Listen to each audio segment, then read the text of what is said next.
Into middle one. Triple done, sir.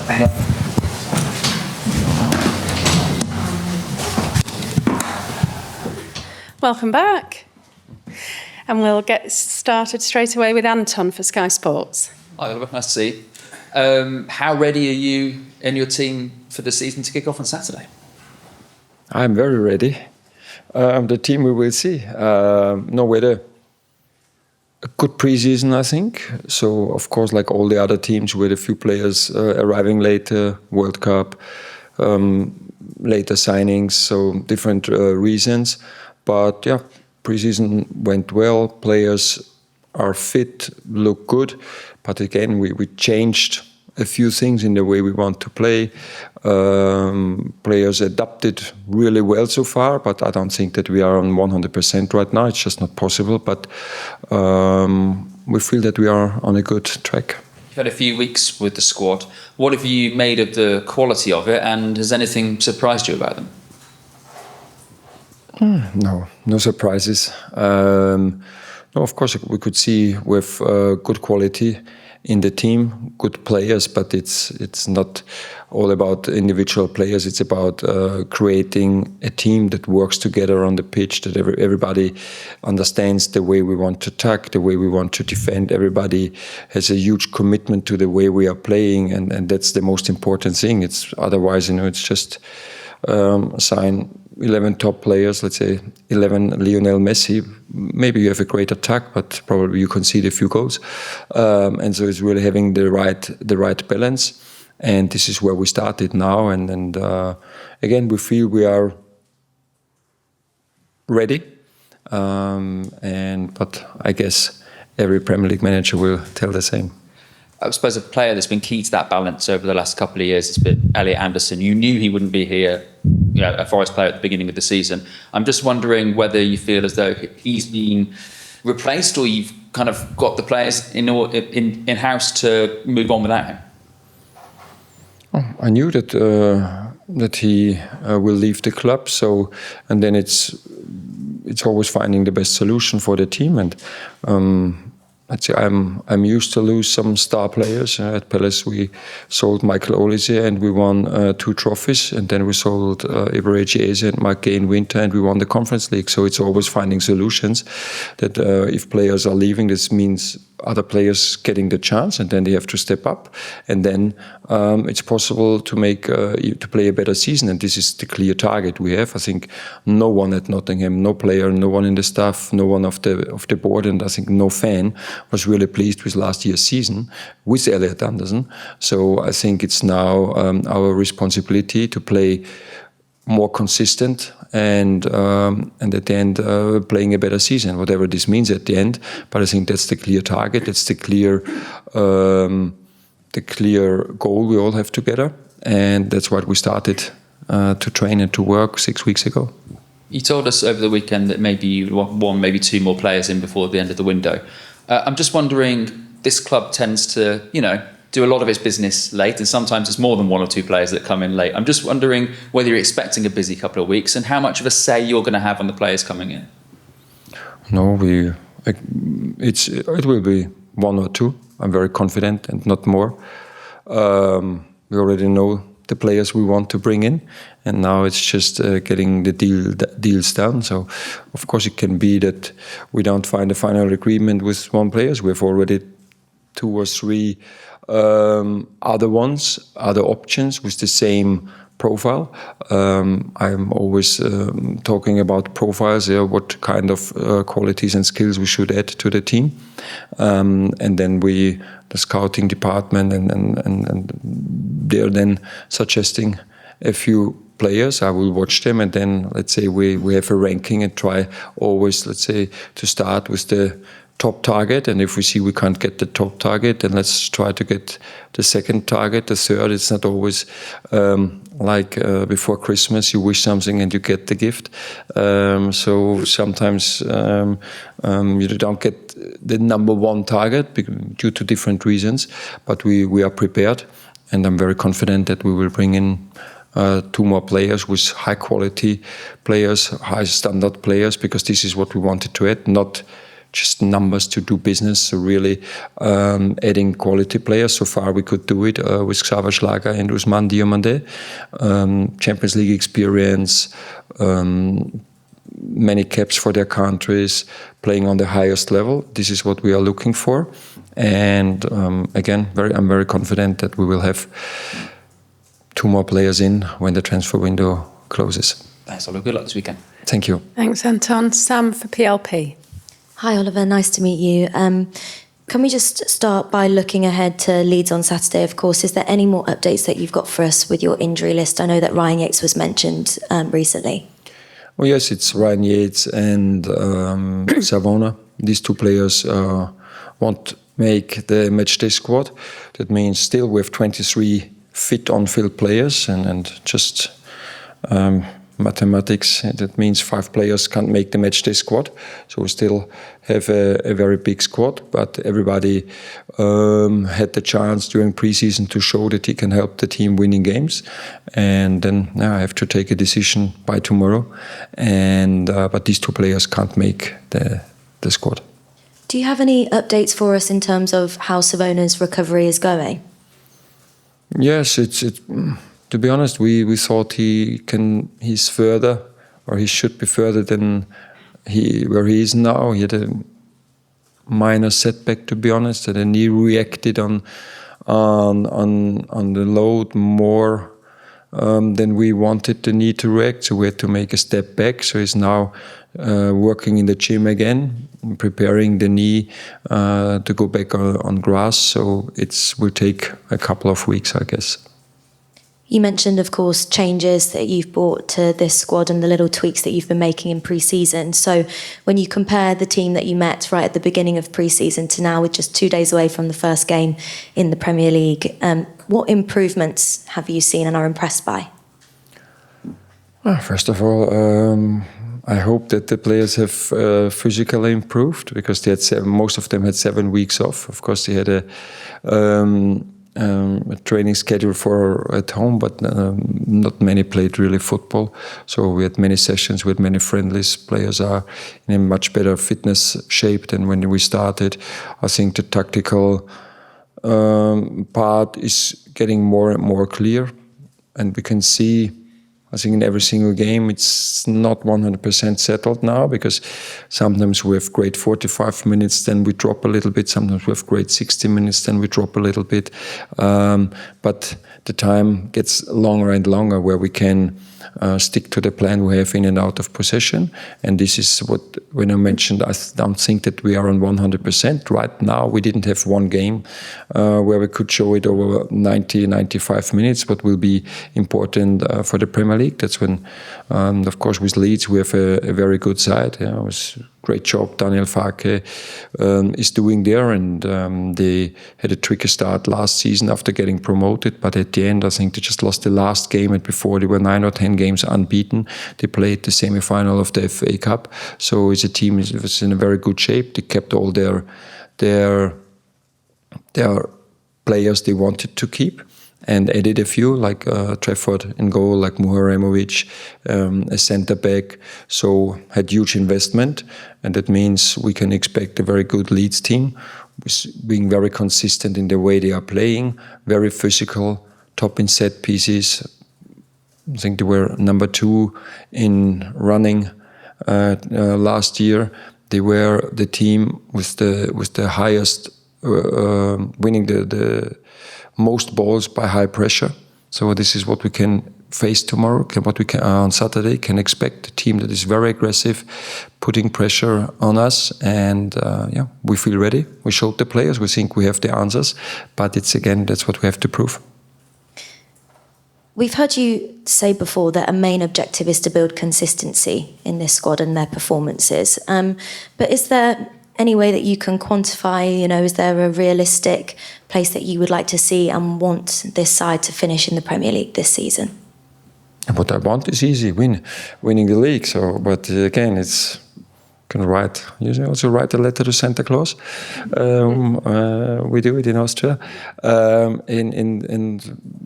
It's every team is ambitious. Every team wants to improve. Every team wants to do better than the year before. So I can't imagine that any manager, any club says, oh, it's fine when we end 5 positions deeper than last year. So that's normal, but also that it's normal that not everybody can achieve it, and we have to respect all our oppositions, that they are also doing a good job.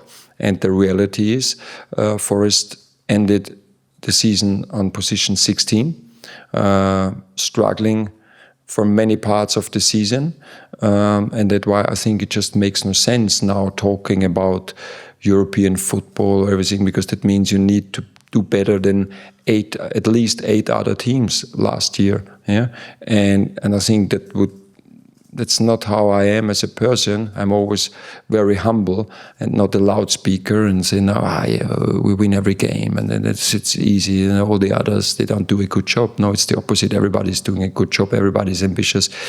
And so far, we are the team spending the least money in the Premier League. So, yes, we want to get consistency and stability into the team.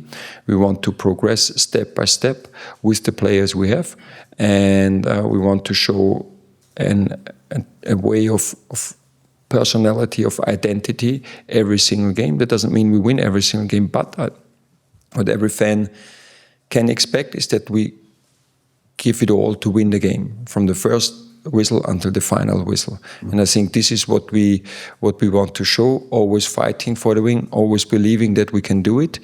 But my experience has told me so far that we don't win every single game, but then we will win more than we lose. Oliver, thank you. Thanks, Mark for ITV. Hi Oliver, hope you're well.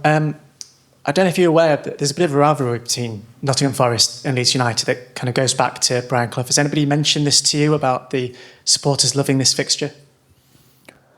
Yes, of course, I heard about it, and now we have it twice in 4 days, so quite a good start, both at home, and everybody's excited. Of course, for the Premier League start, then playing Leeds at home 4 days later in the Carabao Cup as well, so good start into the season. You've had success, obviously, Crystal Palace before. Forest have had 2 major semi-finals in the last few years. What does it take to get over the line, to get into a final, to have success at a club that's maybe not had it for a number of years?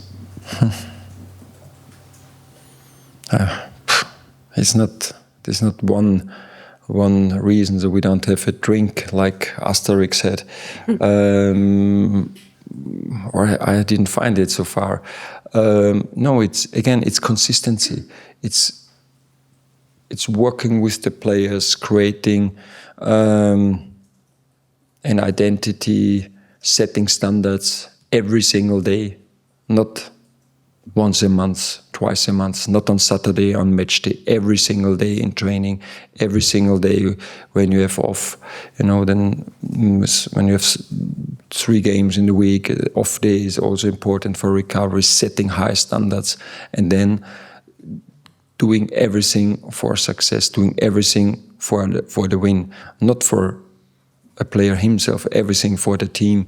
And I think this is a process we started to create this mindset that the team is the most important part, Nottingham Forest is the most important part, that we have to do better than we have done before. And then it's quite easy. One quote, and I think it's not just in football, it's everywhere in life. If you always do the same, you will always get the same. That means you have to, if you want that things change, you have to change something. And very often we tend to show to the other, now he has to change, he has to change, he has to change, but then you don't change anything and you will always get the same result. That's why we started to make changes here. Otherwise, we could expect the same output. And this is what nobody wants. That's why we started to change a few things. We need the commitment of the players because they are the most important ones. So far we have 100% commitment. And then it's possible to change the mindset within the club. And then it's possible to win something. But before, it just makes no sense talking about winning when you are so far away from winning.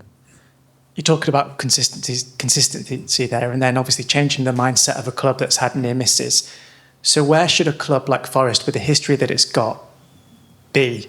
Where should they be in terms of the Premier League, in terms of success? You should know better than I do. I just know that in the last 25 years, Nottingham Forest has played 4 years in the Premier League and 21 years in the Championship and in League One. So what is the tradition? Is 79 and 80? Or what is the history? The last 25 years are close, and then it's not a consistent Premier League club. You agree? I mean, obviously, they've been, as you mentioned, recently in the Premier League, but historically, obviously, it's yeah. But what is historic? Are the last 25 years more representative for the depends for whether you're now? a Forest supporter or a James. Yes, no, but that's why I'm talking about reality. Yeah. So in 1979, I was 5 years old. Yeah, it's nice. I was a little boy kicking to the wall, far away from being a manager. So. Yeah, if you ask my mother, maybe she said he was nicer when he was 5 than he's now is 51. I don't know. But again, it doesn't make sense talking about 79 and 80. We know about the tradition. But this is 46 years ago. Yeah? So the last 25 years are 4 years Premier League football. That's the reality. It's nothing to do with Oliver Glasner, though I'm here now for 6 weeks. But that's the reality, and that's why I'm talking about consistency. And also you should know better than I do how many big clubs England has, with a lot of history and tradition, and they are now playing, let's say, one team not far away from here, just won the Premier League 10 years ago, and I think they're now in League One. Yeah? So it's not about history. It's about the present, yeah. And the present, let's say, this is what we can affect, what we can have influence on, and this is what we want to change to get consistency. And again, in these 4 years, it was 3 times, so twice 16s, 1 17s, and 1 7. So, and now finding the balance and staying, coming closer to the top half of the table, and then important staying there. I think this is what every fan wants, not say, hey, we have one great season and next year we are struggling again. And this is what we want to bring to this club, everyone. And this is what we are really hard working for. So just to follow up on that, sorry, do you think that then fans and perhaps the hierarchy at the club should have realistic expectations about what is achievable in a season? My experience is that the fans, they're always realistic, yeah, as long as we are telling them the truth. And yes, everybody can dream. Everybody should have big goals, and we have as well. But again, I don't want to talk about it. You know, it's let's say that the league will be over June, end of May, beginning of June, is 10 months. Nobody knows what happens in the next 10 months. Yeah, so that's why I don't want to talk about what will be in May or in June, because I don't know. So, but I know what I can do today. I know what I can do tomorrow. I know tomorrow I think what I can do on Saturday. Yeah? And then on Saturday it's what is best for Monday. It's the same sometimes, and this was one of the mistakes I made when I was a very young coach. Sometimes the day before I planned the following session exactly with all the names, who plays in which position, and then the next morning one player was sick, the other one had a minor injury, and I just the sheet and started again. So now, okay, I'm a little bit more patient, and here is the same. No, it's Leeds. That's the only game that is important right now. Leeds, Saturday, 3 p.m. Being best prepared and having huge respect for our opposition, showing the best performance we can show on this day, and hopefully getting a win. But I think any 20 Premier League team will have the same goal, to win the first game. But it means at least 10 will fail. Thanks, Oliver. Good luck. Thank you. Thanks. Charlie for the BBC, please. Hi. Crack of a fixture to get started, as you've already touched on. And one of the great things about this football club is the home atmosphere. I wonder how much you're looking forward to experiencing that for the first time in a competitive game, and also how you can utilise that, harness it to the best of your abilities this season, because when the City ground is behind this team, it makes it a difficult place to come to, as I'm sure you know. Yes, I'm really looking forward to the first official game. So we had now 2 friendlies here, with, let's say, half full stadium, but great atmosphere already. We could see a lot of passion and support for the team. This is what we hope, what we expect on Saturday afternoon. So first game, everybody's looking forward to the start of the Premier League. And again, and it's now, this is what I think, that's our responsibility to create or deepen the bond between the fans and the squad, with showing a lot of passion and desire. Not winning every game. I think this is my experience. The fans don't expect that you win every single game, but they expect you fight for every single ball. You fight to win the game. And then you can lose because it's sports, but then you get the appreciation of the fans. And this is what we want to do from game day number 1, showing this passion and this desire, this commitment. And then I think we can have a fortress here at City Ground. How important for you personally is a good start to the season, not just isolated to the Leeds game, but in general? And I ask that in a sense within the context of how last season played out for Forest and the rate with which managers were changed. I always want to have a great start. You can create momentum, the atmosphere, the mood around the club is just then positive, and that makes things easier. But my experience is I had sometimes a great start into the season, and then it became a little bit more tricky. And I also had the opposite. So just after the first pre-season with Palace, I think we couldn't win for the first 8 games, and we ended winning 2 trophies. So that's when I'm talking about consistency. At that time, we had no pre-season with the players because many players played the Euros, the Copa America, the Olympic Games, and then it just took a while. But if you ask me, I can choose between a good and a bad start. I would pick the good one. Just finally, you mentioned your letter to Santa Claus and Christmas wish list and all that sort of stuff. Is it even worth me asking, you mentioned 2 players that you're confident of bringing in, what sort of positions you're looking at in particular, or is it straight like that? Nice try. Okay, fair enough. Thank you. Thanks, Charlie. Cameras off, please. Written section embargo till 10:30.